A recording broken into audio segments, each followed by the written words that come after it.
I didn't know Justin was Jewish when I met him. And I only learned that he was Jewish when he came to Germany. So his being Jewish wasn't the first impulse. I just liked his personality, liked his intelligence. It's very easy to fall in love. It's very hard to break it off because he's not Jewish. Yes, a Christmas tree. I would very much like my children to grow up with a Christmas tree. When I came home at 4 years old and said, "Mommy, who's Jesus?" That's when she said, "Oh my goodness." If my children are going to be confused, then we definitely did something wrong. I think she knew deep down, just like I think every Jew knows deep down, that they don't want their children to stray from Judaism. Deep down, when I actually asked the question, I don't think she knew it until then, but then when I asked the question, she realized how important it was, seeing your 4-year-old girl.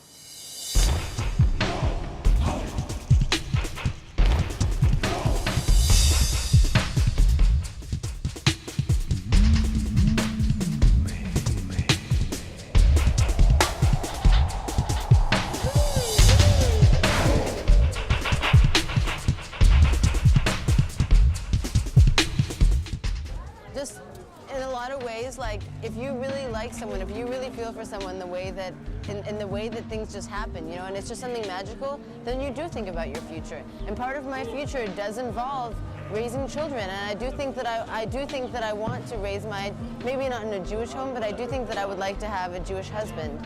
And so it's really difficult because the question is love or religion. But as far as conversion goes, I'd never ever convert. I don't see why I should. I don't see why I should have to convert, and my partner doesn't have to. It should be an equal relationship. I was joking about saying that I wanted him to convert.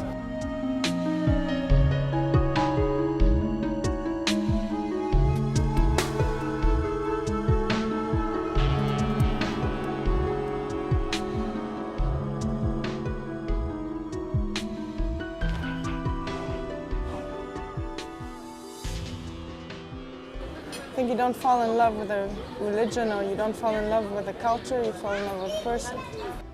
At one moment there was an idea, and it seemed good and cool.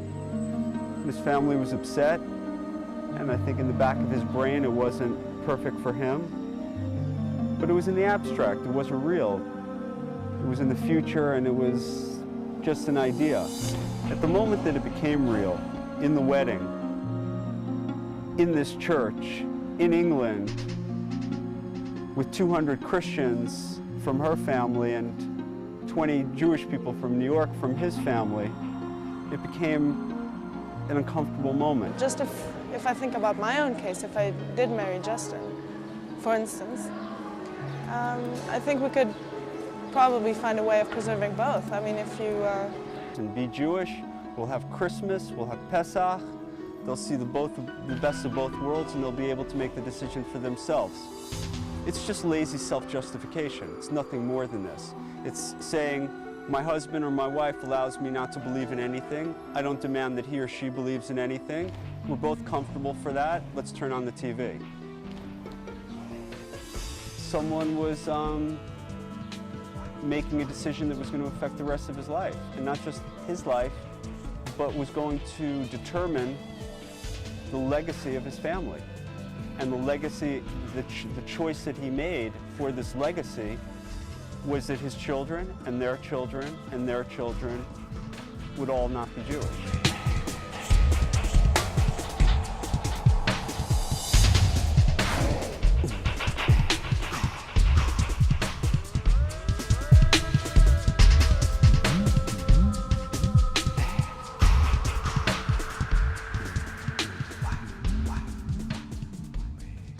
Interesting question to me right now because my girlfriend is Jewish and I'm not Jewish, and we talk about marriage, and I guess we're pretty serious.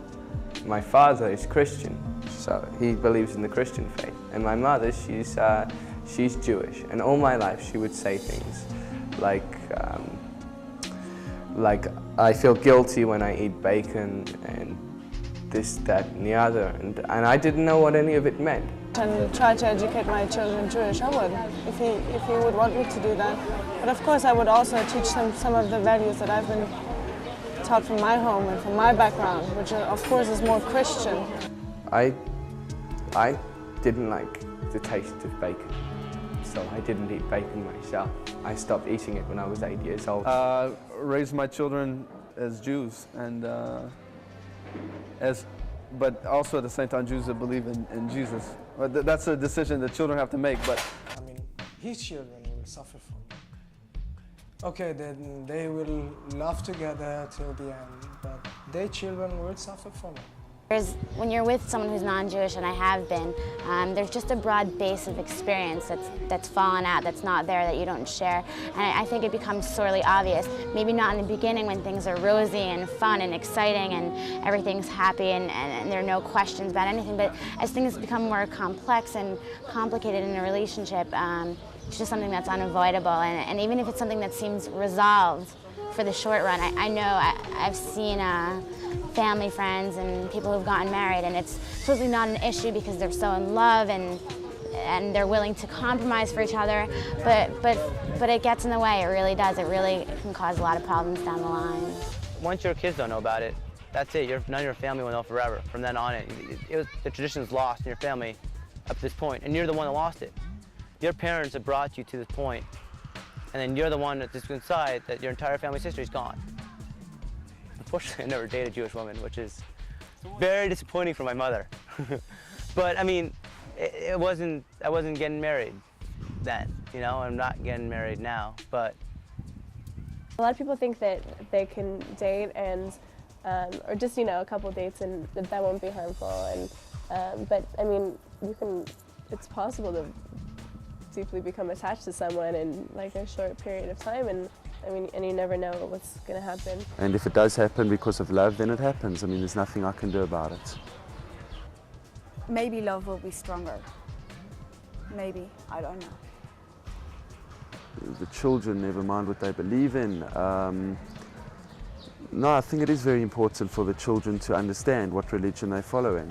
I mean, Every person should have some kind of a background of where he belongs, of where his grandfather is coming from.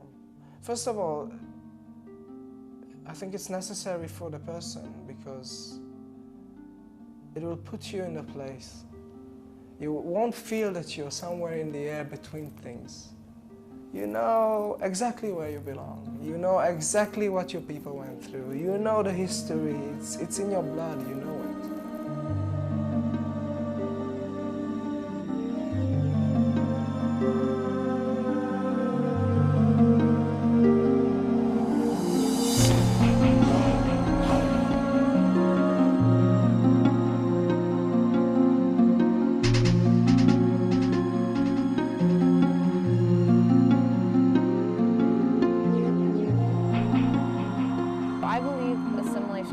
Starts at home. If you're not raised with the knowledge, then you have to go out looking for it. And it's amazing how much information there is out there. There's so many, once you go to university, there's so many opportunities to find out more. Sometimes it lands on your doorstep and sometimes you have to go look, and it just depends what your priorities are. But I think assimilation, I think the fact that so many people's homes, in so many people's homes, Judaism is such a minute part of it. It's latkes at Hanukkah time, it's spinning the dreidel, but that's all it encompasses, and it's so much more. It's such a deep, amazing religion, and not very many people realize it. And unless it's taught in the home, there's so many other things that look so much better out there. And unless you're taught the true value of what Judaism is, why would somebody want to stay in it?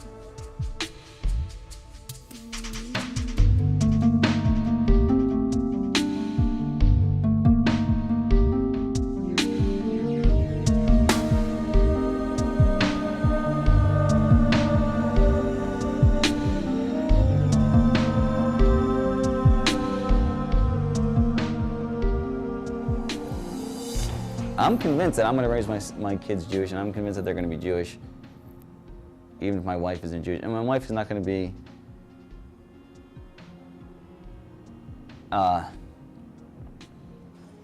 it's not that important part in my life, being a Christian. It's getting more important. If my wife wanted to have a tree, you know, during Christmas time, then yeah, I guess I may or might not allow it. I'd probably, you know, why not? I guess I'd allow it. Every Christian's right to celebrate Christmas and Easter and everything. So I don't know how I'm gonna do that. I guess I'll just celebrate that. And I think we should come to the agreement to enjoy each other's religion instead of making a big fuss about it. It's not like we're going to associate any kind of religious or... I mean, I believe that Jesus is the Messiah. I do believe that. So, no, I would like to stick with my religion on those points. We're not going to have Jesus on the tree, Jesus and the crosses. No. That's why I meant more of a secular type tree, like a green one, a pine tree. Maybe some of those balls on it, you know. If my wife wants to go to church, if she's living with me, that's okay, that's fine. But then it's going to be difficult because I'll be following one religion and I'll be going to shul on Fridays, Saturdays and never else, and she'll be going to church and it's going to be hard for the children. Okay, after we get married, we have kids, yeah, of course I want to give the child a bris, of course. But if she wanted to get it baptized, I mean... If my Jewish husband don't want me to baptize my children, I wouldn't agree with that at all, because I want my children to be baptized. So I'll have fun now with myself, and then when it's time to settle down and get married, then I'll go for a Jewish girl. Or... If she wanted to have a priest there, I wouldn't want to have a priest there at the wedding.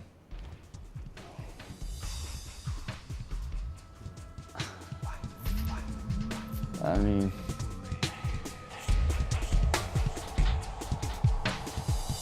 Yeah, okay, whatever, stick the kid underwater. What does it mean, you know? I mean,